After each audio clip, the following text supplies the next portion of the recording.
the Windham Regional Commission playing an outside role in activities both locally and at the state level, and it's going to be, I think it's going to be an interesting conversation. A little bit of context. Lou's going to talk about the early days of Act 200 because I wasn't in state government at the time. I was off teaching college.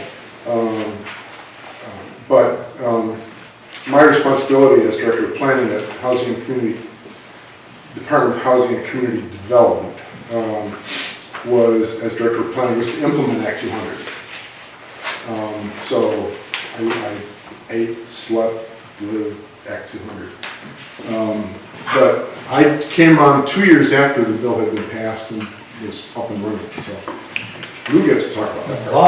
But Greg didn't mention that he had a prior life before the state. I did. And some of it was right here. Right here. I was on staff at Windham Regional for 7 years before I went away to teach. Then I couldn't stay away. Okay. And I came onto the scene at Windham Regional Commission in late '87, and having done community and regional planning for several decades before that, and my last two positions before Windham Region were directors of a county planning department, first in California and then in Washington State. So I had a sense of what multi-town planning looked like in other parts of the state, in other states, and also what the state enabling statutes said generally across the country, and found that Vermont was trying to get to that place. So. Try your new. Just a question, how many of you have heard of Act 200? Okay. If this were a Windham Regional meeting in 1989, we could easily be spending 2 hours on Act 200. I kid you not. It was almost, and this is my editorial comment for the evening, it was almost revolutionary in terms of planning in Vermont. Didn't play out that way, and hopefully tonight we can explain a little bit why not. But it was, conceptually, it was revolutionary. And it started to turn things, not upside down, almost, but really, really changed the way planning was done in Vermont. I think a little bit of context. In the mid-'80s, Vermont was experiencing not exactly a growth boom, but kind of a boomlet.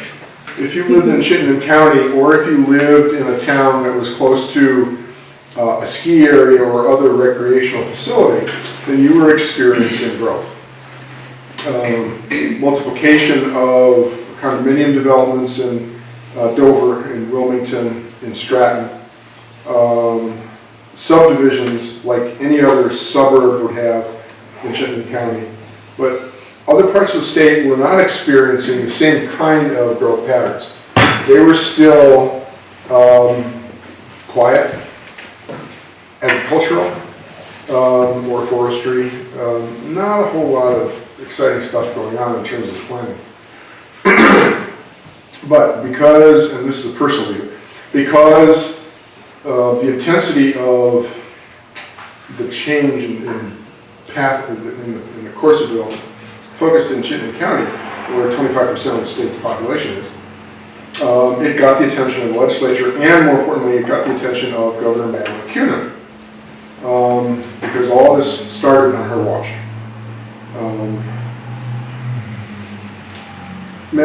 Governor Kunin became very aware of the pace of development in Chittenden County. She lives in Burlington. She saw it every day on her commute to Montpelier. Lots of folks were telling her, look, our planning system is dominated by Act 250. towns and regions write plans with Act 250, basically setting the policy within which we plan. And there was something that wasn't really quite comfortable with that. A regulatory system like Act 250 shouldn't necessarily be setting policy on land use, but it was.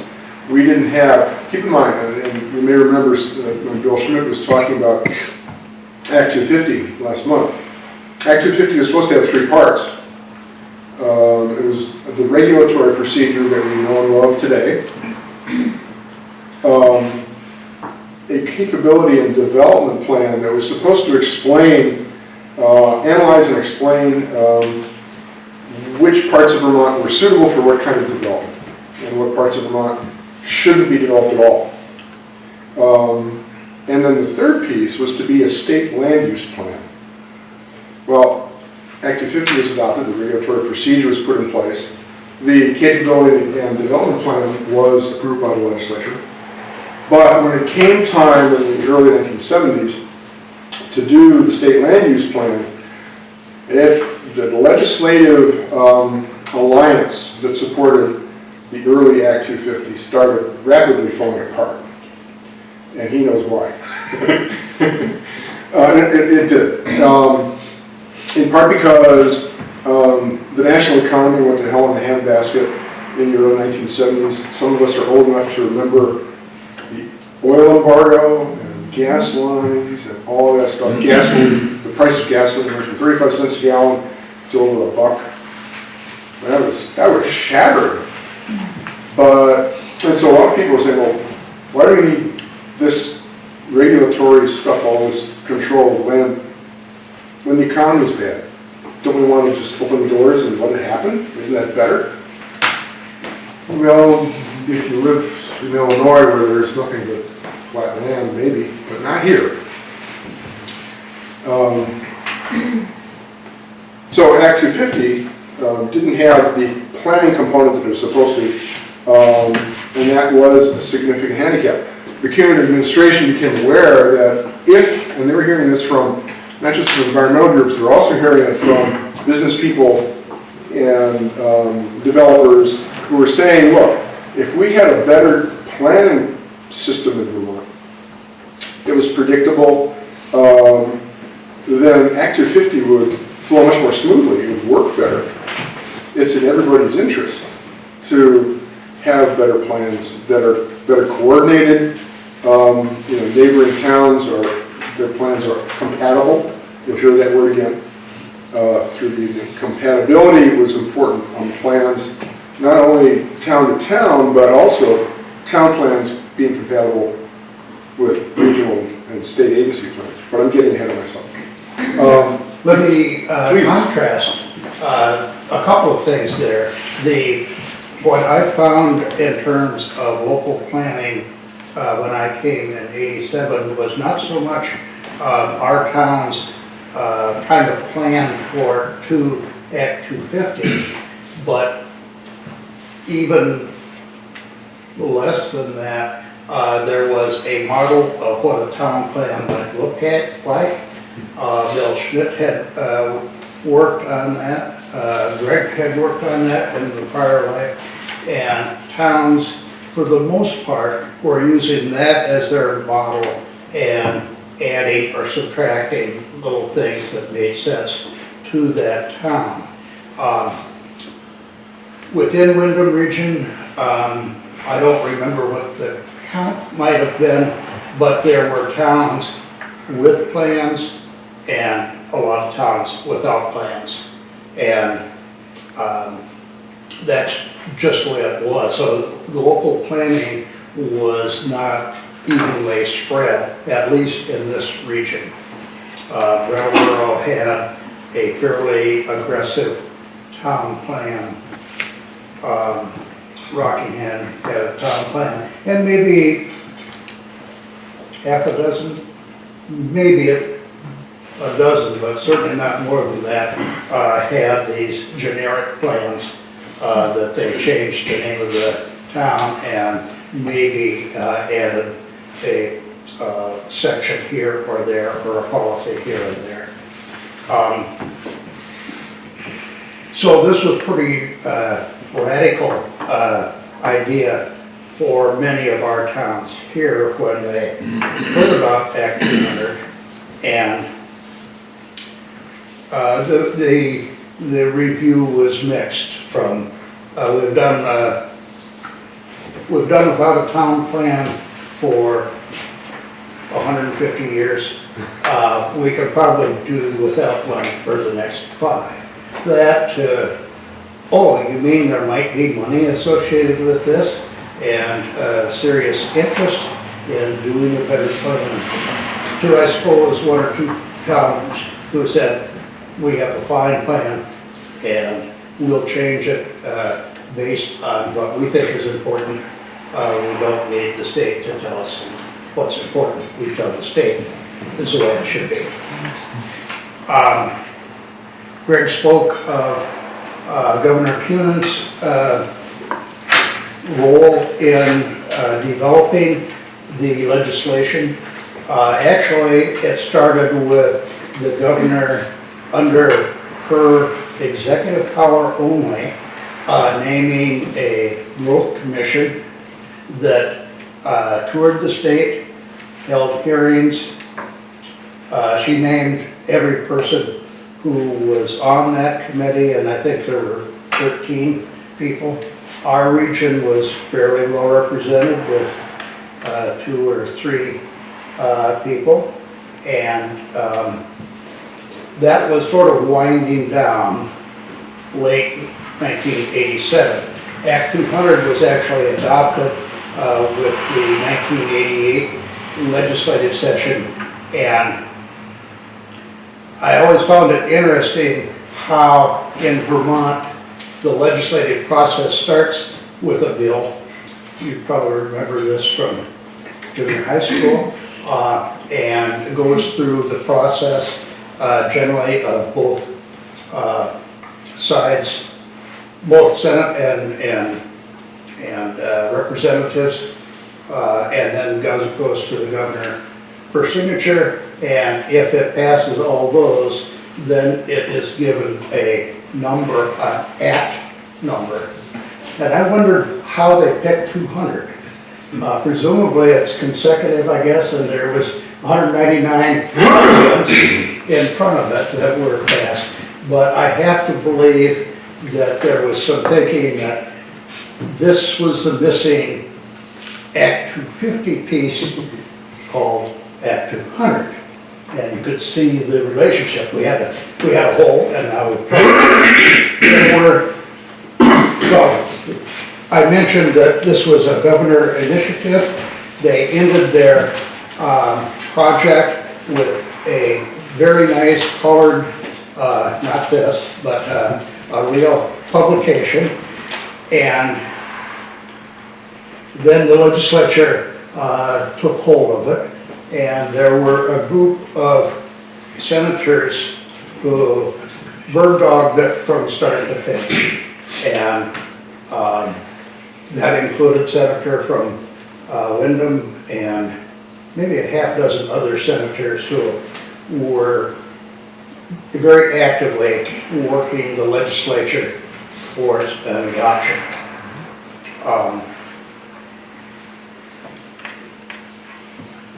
That's what I had to say on that. The legislature, as the legislature will, had its way with the act or with the law. And it was to go, it was, as Lou said, it was adopted during the 1988 session. It was to go into effect July 1st, 1989. That's unusual, but the thought was that towns, regional planning commissions, and state agencies would need some time to get ready for Act 200, for all of the work that was attached to it. And so a couple of parts here that I'm not going to, Act 200 was a 47 section bill, and it was humongous. It was complex, it was difficult to read, because each of the sections related to an existing piece of law. And so to really understand it, you sort of had to say, okay, get the green books all around you, and you all know the green books. And section 1, that relates to 24 VSA, so you went over, and you could do that for a week, and get through the 47 sections. But anyway, some of the parts that were, I think, pretty special in Act 200. For the very first time, in an attempt to bring coordination to planning in the state, the legislature enacted a set of 32 planning goals, later reduced to 12 because people had real trouble sorting through 32. So the legislature a year later amended the statute, brought it down to 12. Thank goodness. But those planning goals are really statements of state policy. And the hook in Act 200 was that town plans had to address those goals, regional plans had to address those goals, and for the very first time, state agencies did too. Now that's revolutionary. State agency plans were always written to satisfy the people who were sending that state agency money, be it the Environmental Protection Agency, Federal Department of Housing and Urban Development. Those are the guys who said, this is what your plan will look like. And so the state agency would go off and write it and pay no attention to what planning was going on at regional or local level. No coordination at all. Nor did they want. And they had no interest in it. That was one of the tasks that I was given. Yeah, well, I still had the script. Discipline state agencies and get them to follow the process. And that was fine while Governor Kuhn was still in office, because she used her clout, talking to her cabinet secretaries, saying, you gotta do this. It's the law. You gotta do it. And so for 2 years, while she was still in office, they did. I'll come to the downfall of that in a minute. But keep in mind that it was a start. Okay. A couple other, And you may have heard the statement that is attributed to state agency people from all the different agencies when it comes to new initiatives from the governor or the secretary is just wait a couple of years and things will get back to normal. Yeah. So that was the prevailing mood at the management level in the agency. Yeah, the top level civil servants, the lifers. And I say that with a certain amount of humor because I worked with them and I was almost one myself. I almost fell into that trap, but I didn't. The senior level bureaucrats just weren't interested because it was a substantial change in the way they had to do business, and they didn't want to have any part of it. 2.5 years, Governor Kuhn enforced the law, so to speak, on her administration, and that helped. So the consistency with the state goals covered everybody who was doing planning. And that was a first, that was a good thing because there was now a foundation for talking to each other. Let's start. Compatibility I mentioned before. Town plans had to be compatible with their neighbors. Town plans had to be compatible with regional plans. Town plans had to be compatible with state plans. And, oh, by the way, the other way as well. And this is one of my favorite parts of Act 100 that sat for, I swear to God, 10 years before it was repealed. And nobody noticed it. And it was a ticking bomb. And that was this compatibility issue.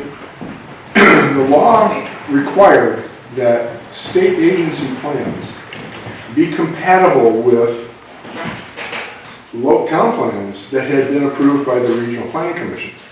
Moreover, Act 200 said that town plans, state agency programs and projects had to be compatible with the town plan where the work was being done. Now think about what that means. That means literally that a town could say to a state agency, your program or project isn't compatible with my town plan, so go away. And the law would back them up. It was there. The words were there. Nobody ever picked up on that. Well, actually, some people at the local and regional level were keenly aware of that. Did it work any good? The people who wrote that provision were keen to aware what they were doing too. Yeah, so, we said, boy, this was pretty good.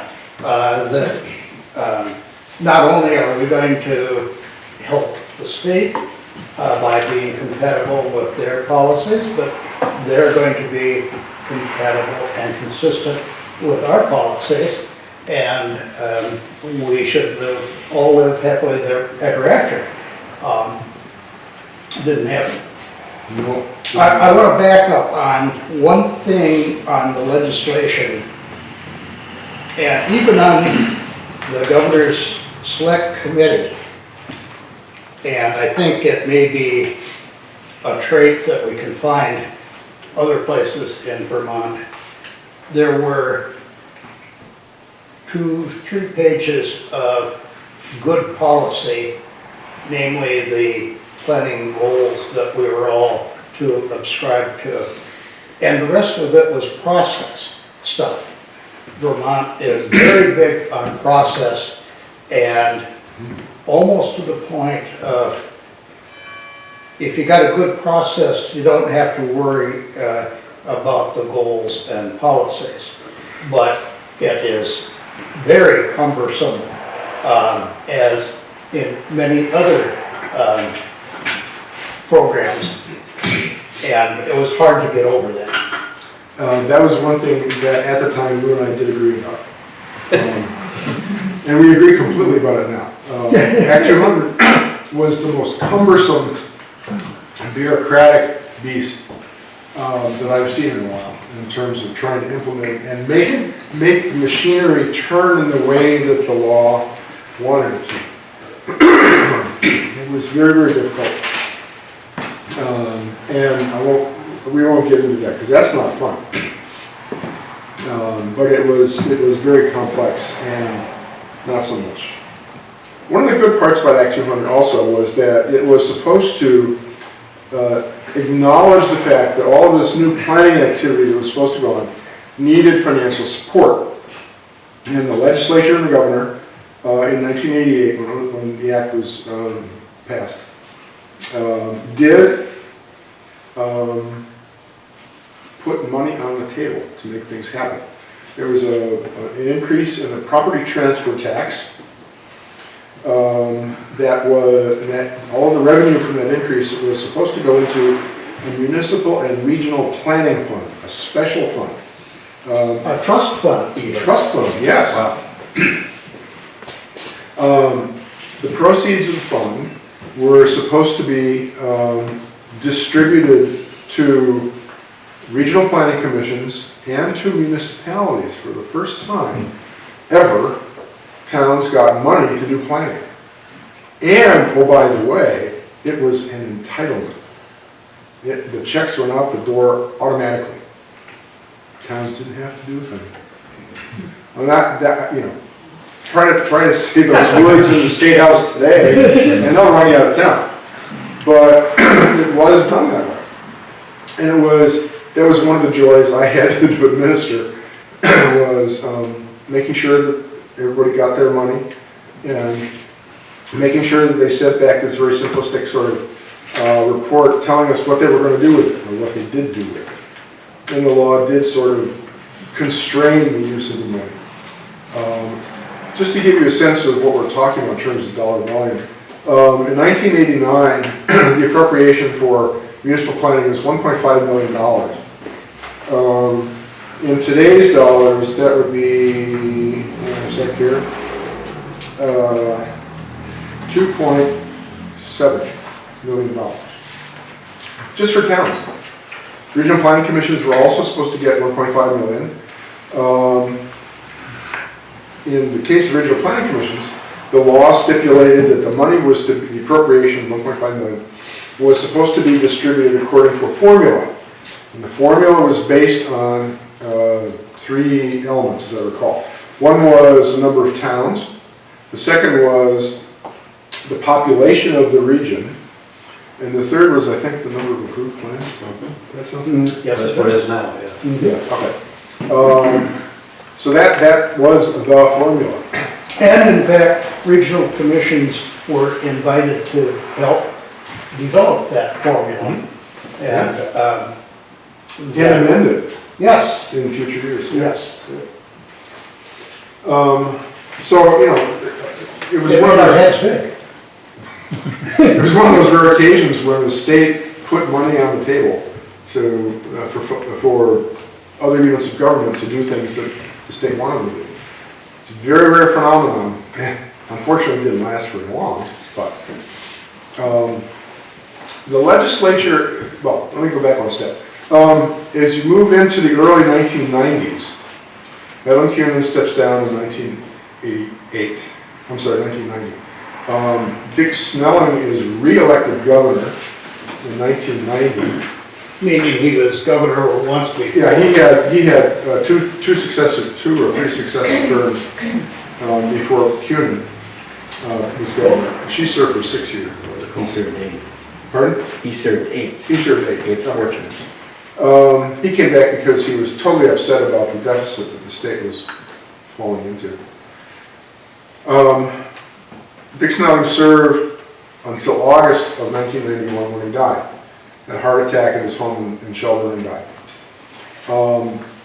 Now, when Snelling became governor, his attitude toward Act 200 was somewhat different than Madeline Kuhn. Yeah, and he said, basically, and I heard him say it, it's not my program. I really don't care about it.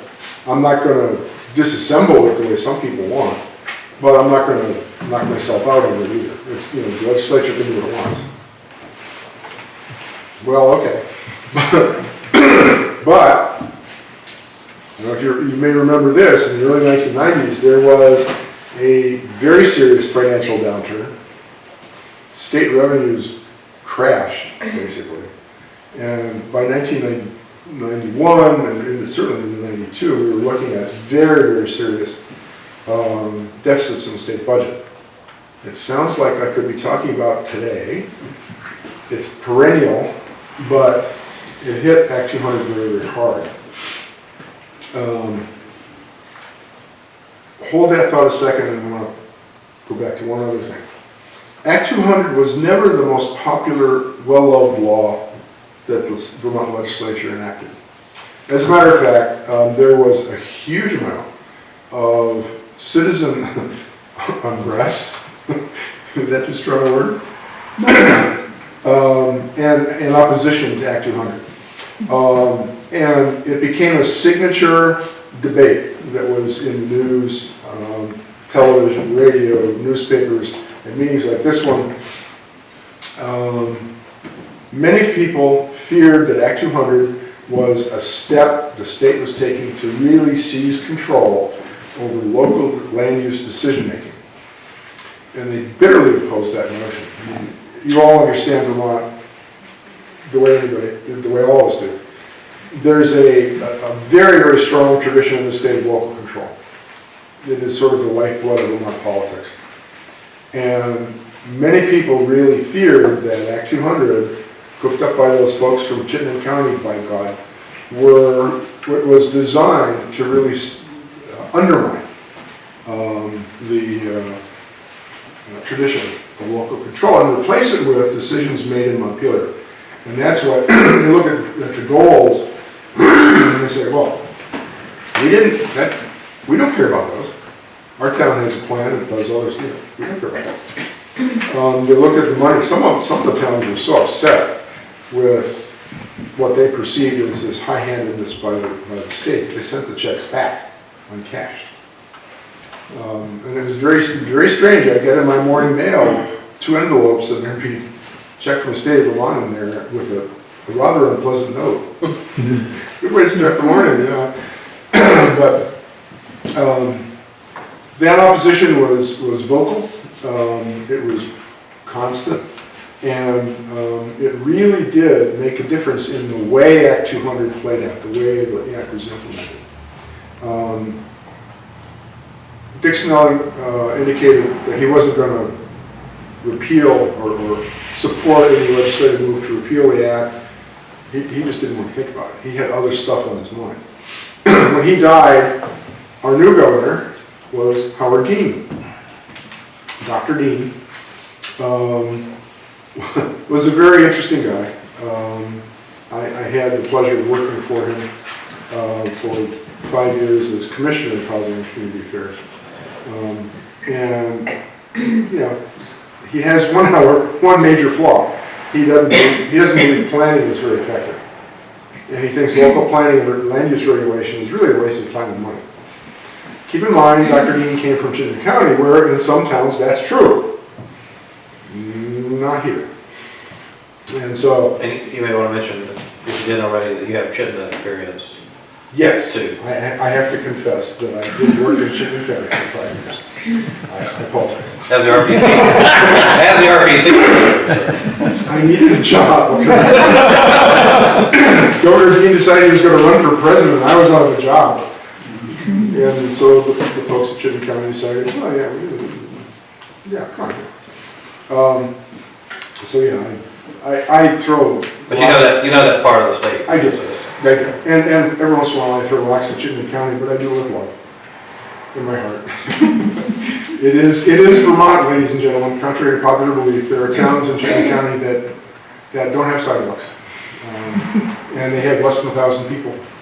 And that's the real Vermont, just like towns here. Anyway, I digress. Yes, and I want to go back to Greg's comment about the opposition to parks. Back to it. There was one thing in particular that bugged towns in this region, and I suspect other regions, and that was a process item in the act that had regional commissions reviewing and approving town plans. You've all likely served on a panel that tries to walk that fine line of supporting our towns and saying something constructive on how the plan may be improved. Back in the end of the 80s, beginning of 1990, commissioners from Windham County, through the Public Policy and Legislative Committee, advocated for taking that out or changing it in some dramatic way, because we saw the role. The regional commissions are supposed to assist towns with their plans and not judge them so much. We're to be a neutral in terms of the policy, but a positive in terms of getting from the starting line to the finish line.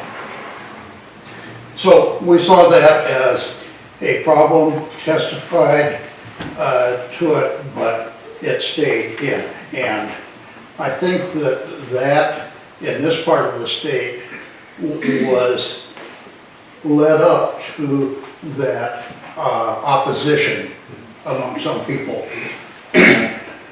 to Act 200. And we still experience it today, 25 years later or whatever. Last month. Yes, or next month because we don't have a quorum. Yeah. And often that meant that there was some winks and nods to towns that with the philosophy, if we can help them move one step closer, that's great. We'll worry about the second step in 5 years when they come back. And now it's more than 5 years, right? No, still 5. Okay. Oddly, they changed us to 8. That was a hangover from challenges for change. They meant to actually put us back to 5, but they changed that drafting error. But they're proposing now 10 years in legislation this year, That makes me nervous. with an interim review period that would actually be probably more onerous than that just updating the town plan. But anyway, I think. Well, One final thought on the Citizen Opposition Act 200. Two thoughts. One of the wonderful manifestations and sort of bits of humor around this rather grim situation was a huge sign was put up in the Northeast Kingdom, and that later became a bumper sticker and all sorts of other things. Take back Vermont, right? And so the tourists wanted to know, what should I take back? We got some syrup. Syrup, cheese. But yeah, take back Vermont. That was the sort of the clarion call. And a number of gubernatorial candidates running against Howard Dean picked up on that and tried to make political hay with it. Unfortunately, from my perspective, they failed. But it was a very, very contentious issue, and it couldn't help but damage the implementation of Act 200. And as Greg mentioned, it was used for other things that were even more flashpoint. So, and I don't know whether it took 2 years or whatever, but then there was a counter move of take Vermont forward from the people who didn't want to take Vermont back. Right. Yeah, the two armed camps that sort of developed were interesting to look at in terms of geopolitics of the state. The biggest concentration of opposition to Act 200 came in the Northeast Kingdom, to a certain extent Franklin County and in Addison County. Very strong take back Vermont folks in those parts of the world. Some throughout the state, but those were real heartlands.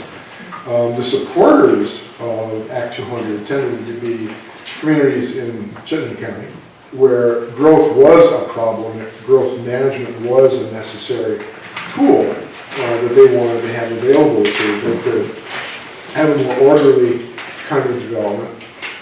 It was strongly supported by environmental groups, by land trusts, folks like that. It was very interestingly enough, one of the political deals that had to occur in the State House in order to gain passage of Act 200 was to gain support from the agricultural community.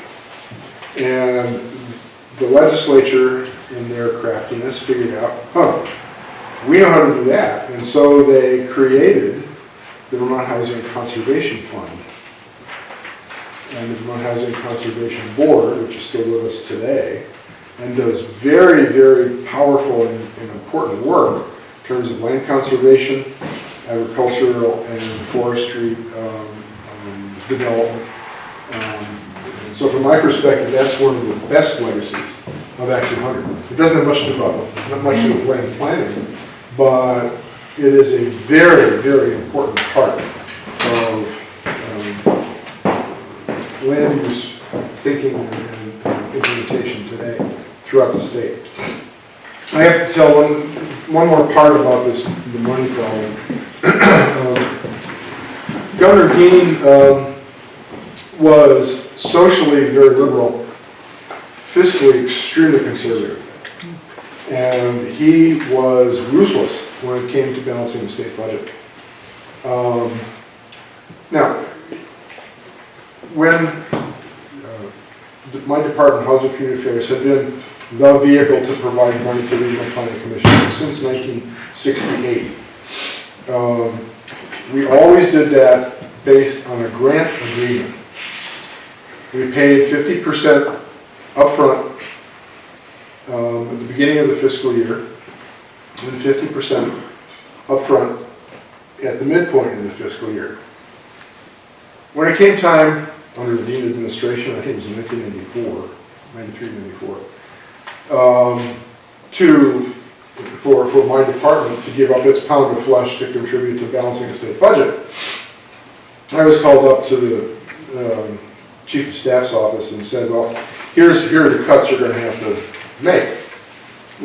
And one of those was to cut the money that we gave to regional planning commissions in the second half of the year. Well, those checks were already sent. And that just about lost the job for that. You know, we had already paid out the money because those were advances, right? And now the state was saying, cut it. Well, the only way you can do that is to have the Regional Planning Commission send money back. That was my job. That was a whole lot of fun. Can you imagine going to this gentleman and saying, you gotta send me back 25% of your annual allocation? And we said, Greg, we know where you come from. That was the gentle word. It didn't make for harmonious relationships. And we had parking lot discussions, it was Oh. no physical.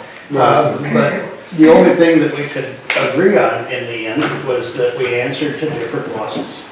And I had an executive board in 27 towns, and Greg had one guy in the corner office. That's right.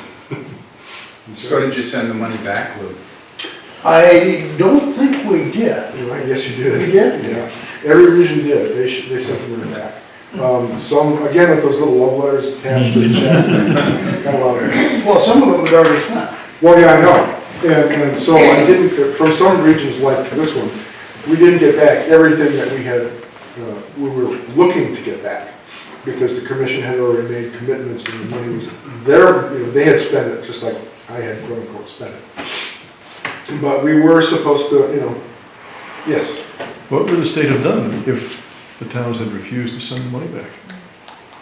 I have no idea, and I lost sleep over that, and thank God it never came up.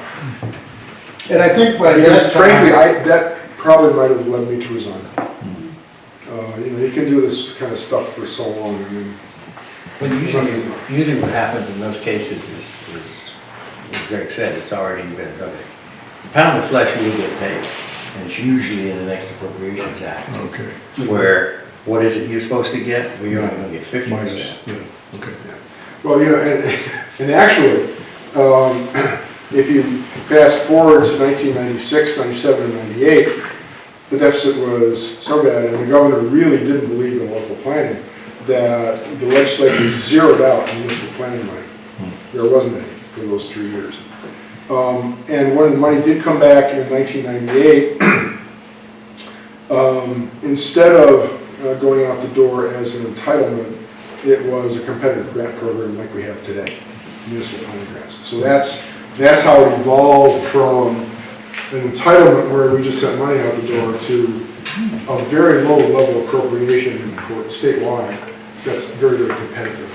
there was a term that was used every year in the legislature during that time that started with the phrase notwithstanding section so-and-so. And that basically said, whatever the law says you are to get, pay no attention to it, or notwithstanding that. And then they would take it all or throw a few crumbs back, but it was a long way from entitlement or the amounts of money that were supposedly on the line. And if I just mentioned, one of the primary things that our regional planning commissions collectively have to do now every year is basically defend that transfer tax base, because legislature and the governor keep looking at that as a way to as a source of funding for other programs.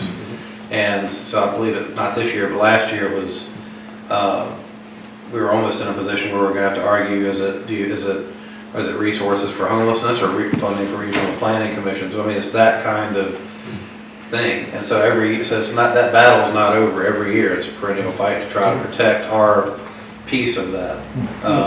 Remember when Lou and Greg started talking, they started talking about the creation of a trust fund. Now, that's a joke in Vermont. There is no such thing as trust funds in the state of Vermont, because it is not an accrual type system. It's a cash system. So the legislature annually, and then thanks to Senator Gannon back in 1968, when the House and the Senate was reapportioned and cut down, we're not supposed to have a biannual session the way we do. So what happens now is that we never adjourn at the end of the first session, so that we have an adjourned session in the second year. So the legislature meets every year, even though our Constitution says it shall meet biannually. And in that appropriations process, everything's on the table. That's the notwithstanding provision. That was written into that same set of changes in the Constitution that went out when they made this biennial. So there is no such thing as a trust fund. And the legislature can tinker and will tinker, and as Greg says, you've got to defend constantly the process that you get your money from. And as Greg pointed out with Governor Dean, that really comes down to the formation of in the mind of who's the existing governor. Because when you look at the whole top layer, that governor put them there for a reason. They're usually members of his party, or somebody he or she has a lot of trust in. And then you have a level underneath it that I used to refer to as government by autocracy. That's the people that Greg talked about earlier that said, well, we really don't like change. We're used to where we've been and we'd like to stay there, so we'll do everything we can. And that gets down to turf wars. So.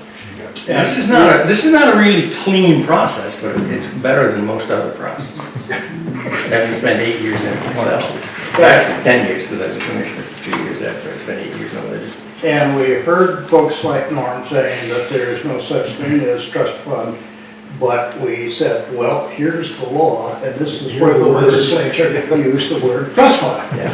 Here are the words. That caused a little discussion, but no change. Right. Yeah. That's where the notwithstanding comes in. I want to, I guess, add a perspective on the change that happened with Governor Dean, because Greg is right on in terms of he was not, probably is not, a fan of planning. And we heard that the line, and I think that it's accurate, that Dr. Dean says if you want to protect something, buy it. And he was willing to put his money, our money, in that pot rather than in planning to decide where it should go. The other thing that seemed to apply, and I guess I wasn't close enough to say whether it was reality or not, but Dr. Dean came from a place where you showed up at the office sick and the doctor gave you a pill and you walked away and maybe you were better. Hopefully you were better. But there's not a lot of thinking. It's in and out in 15 minutes. That kind of thinking doesn't go with long-range planning. There's a lot of thinking in those 15 minutes. Not necessarily planning them. Yes. In fairness to Governor Dean, he did not, he twice vetoed measures by the legislature to repeal all or parts of Act 200. So, he didn't like it necessarily. He thought he liked some parts of it. He wasn't going to spend any money on it if he didn't have to. But he did, and this is semi-speculation on my part and semi-reality, he had made commitments to folks, certain organizations, that he would not allow Act 200 to be repealed. And he kept his promise. He knew where a lot of his support might be coming from. Absolutely. And those are the folks that say, yeah, we ought to plan. Yeah, the environmental community especially was a very strong supporter of Governor Dean, and he was a strong supporter of them. Because he liked to buy land and preserve it forever, among other things. I had the pleasure of writing one of his veto messages that I kept really short. Basically said, nope, not going to do that, sorry, bye. But he didn't, he cut he almost bled the program to death, but he didn't let it allow repeal. In the last few minutes, I think it'd be good to touch base on a couple of things that worked and a couple of things that didn't. And maybe what is some of the legacy that we have, because we do still have parts of it around. The legislature did eventually consolidate and repeal portions of Act 200 under the Douglas administration that were the more cumbersome bureaucratic elements of the act. A thing called the Council of Regional Commissions that was supposed to be responsible for reviewing state agency plans that weren't getting done and reviewing regional plans for consistency with the state planning goals. That was a horrendous process, and it hadn't really been implemented for several years, so the legislature just repealed that part of Act 200. So it has been stripped down significantly since it was passed in '88. Some stuff I think that worked, I think we've discussed this earlier, the state planning goals that are still on the books, I think are still very, very important policy statements. And I think it's very healthy to have town and regional planning commissions think about those policy statements as they craft their own local plans. That does provide some glue that holds us together, and it enables us to ask questions about compatibility of one town plan with another. Are you going to get along with your neighbors on the border, basically? That would be very difficult if we weren't all working toward the same planning goals. So that those two things, I think, do matter. Unfortunately, state agencies have sort of dropped out of the picture completely in terms of planning, and so we don't get to pay attention to what they're doing in the same way that was envisioned, foreseen in Act 200.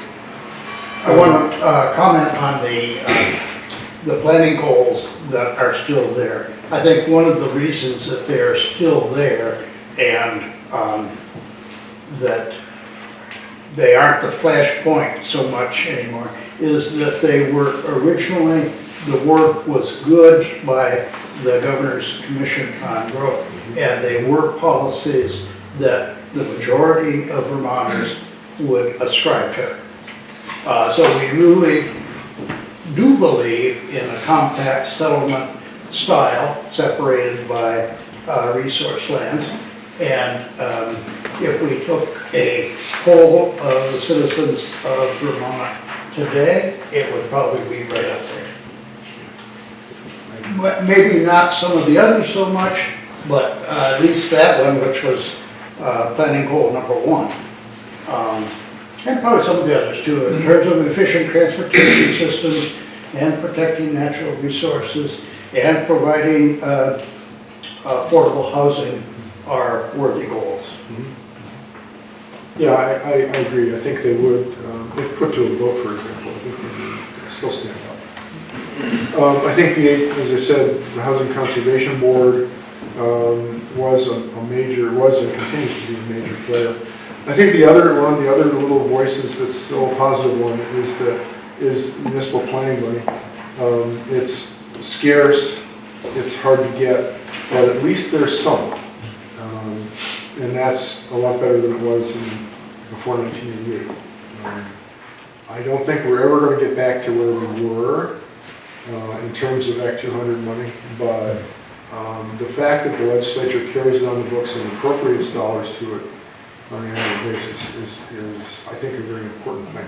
So I think that's one of the good parts that still survives. And another good part that tracks a little bit separately, but was given a very important boost and a first life is GIS work